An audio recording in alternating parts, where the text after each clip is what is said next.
Harry's Wife, Part 102.60, Coronation Snub. Hello, I'm H.G. Tudor. We turn to an article by dailymail.com from Inderdeep Baines, the Deputy Chief Reporter for Daily Mail, no less. Coronation of King Charles III will be held on Saturday, May the 6th next year at Westminster Abbey. Monarch will be crowned alongside Queen Consort Camilla in ceremony lasting just 1 hour, and on 4th birthday of Harry and Harry's wife's son Archie.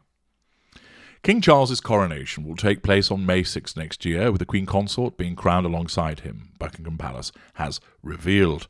The new monarch will be officially crowned in what is expected to be a scaled-back version of the ancient ceremony conducted by the Archbishop of Canterbury at Westminster Abbey.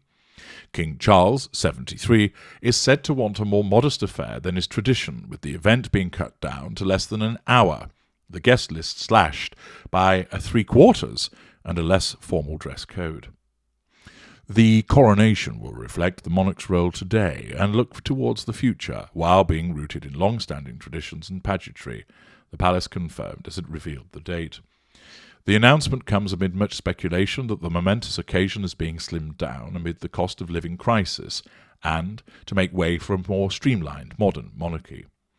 Palace insiders said that while the coronation will include the same core elements of the traditional ceremony, which has retained a similar structure for more than 1,000 years, it would recognise the spirit of our times. It's expected to be much smaller and simpler than the 3-hour spectacle of the late Queen's momentous coronation in 1953. Now, of course, here, King Charles's narcissism is taking into account sentiment. That having a lavish, long and expensive ceremony when people are having a concern about the cost of living is demonstrative of the way that his facade, a more skilled one than compared to that of Harry's wife, is taking effect. Of course, he's still being crowned as king. That all works for him. It's still going to be on television. There's still going to be guests. So accordingly, he's still able to assert control and draw fuel. But of course, it raises the question about the position of choosing that date. There'll be those that will think, aha, this has been done as a deliberate snub. I see that it is not. It's a simple coincidence.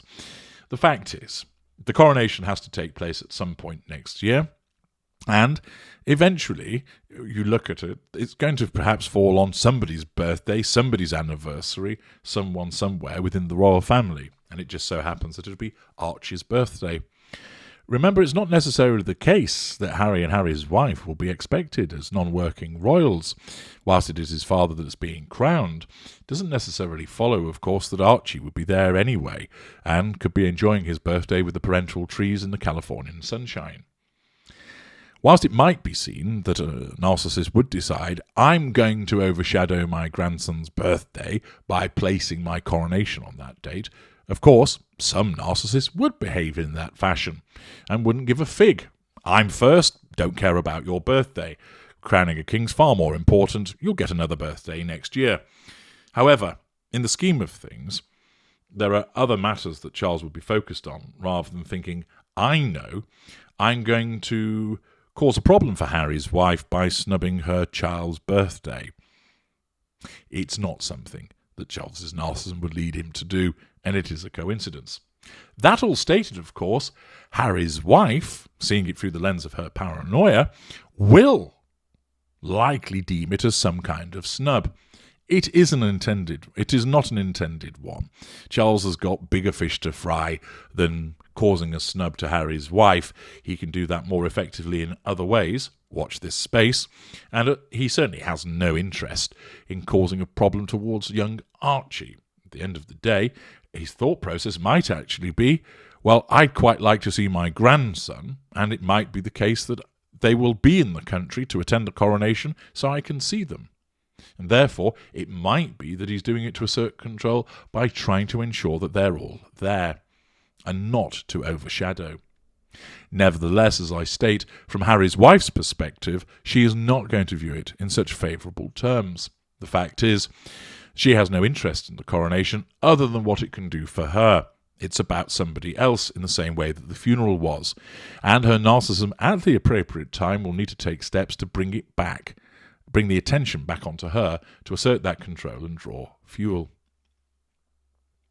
She is likely to interpret it as a deliberate act, designed to cause a problem for them. See, Harry, they've done it again. We're on the outside. It's a good job that we left. He can't even be bothered to ensure that there's a huge party for his grandson. Instead, he has to have his coronation on that date. How selfish can he be?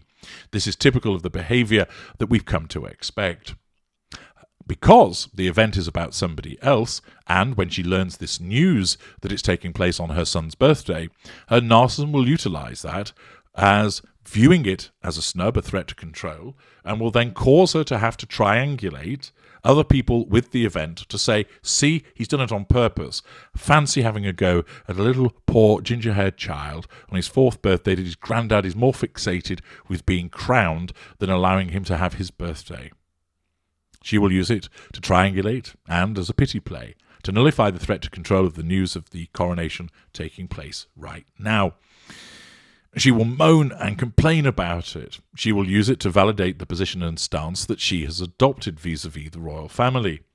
It is, in her world, through her warped perspective, further confirmation that the decision that she made to stay away was the right one, and will prolong her victim mentality, as once again her narcissism seizes on this and interprets it in a way that fits with her narrative, her truth, to suggest that, look, see, they've got it in for us again, Harry. Harry, of course, will undoubtedly sigh, shrug, and feel himself caught between a rock and a hard place, between thinking, I don't think my father's necessarily done that to cause a problem for his grandson, but I suppose I'd better support my wife, and nod and tug my forelock, otherwise out will come the cattle prods to be applied against my pink pods, with the requisite problem that is going to cause me. Once again, we see the way that an entirely innocent event is going to be interpreted by a narcissist as part of the ongoing victim mentality. Of course, the coronation is going to bring with it all fun and games in terms of a clash between narcissists, and of course, Harry's wife, should she still be involved with the royal family at that juncture, her narcissism will of course be looking to utilise it in some shape or form. But at this moment in time, the mention of the coronation and the fact that it takes place on Archie's birthday will be interpreted by her as some kind of snub, even though it's not. In the scheme of things, of what King Charles is dealing with, it really isn't something of huge consequence to him. It's important to bear in mind that often, when dealing with a narcissist, some people will see that the narcissist is doing something because, hey, well, isn't that what narcissists do? For example, I was consulted by an individual who said that the narcissist had hacked her bank account. I asked, has any money gone missing? No. Has any money arrived that you weren't expecting? No. Have you had logins on it that were not you? No. Has this individual that you claim as a narcissist, has this individual relayed information to you specific about what is in your bank account, namely the balance or some of your standing orders, deposits, etc.? No. I then asked, so how do you know that he's hacked your bank account? Well, that's what narcissists do. There was no evidence at all that he had done this, but her own paranoia had caused her to believe that he had hacked it, because that's what narcissists do. Now, of course, some narcissists do, but most don't. And it's important when dealing with these situations to actually look at the evidence rather than making an immediate assumption. So, in this instance, whilst it might be tempting to think, King Charles has done this on purpose to cock a snook at Harry's wife, he hasn't. It's simply that is when the coronation is going to take place. Naturally, though, the paranoia of Harry's wife will cause her to interpret it as a deliberate act, to be a deliberate snub, because her narcissism will interpret it as a threat to control and then motivate her by making her feel furious about it, pitiful about it, to dole out a provocation or some form of pity play to nullify this perceived threat to control. I'm HG Tudor. Thank you for listening.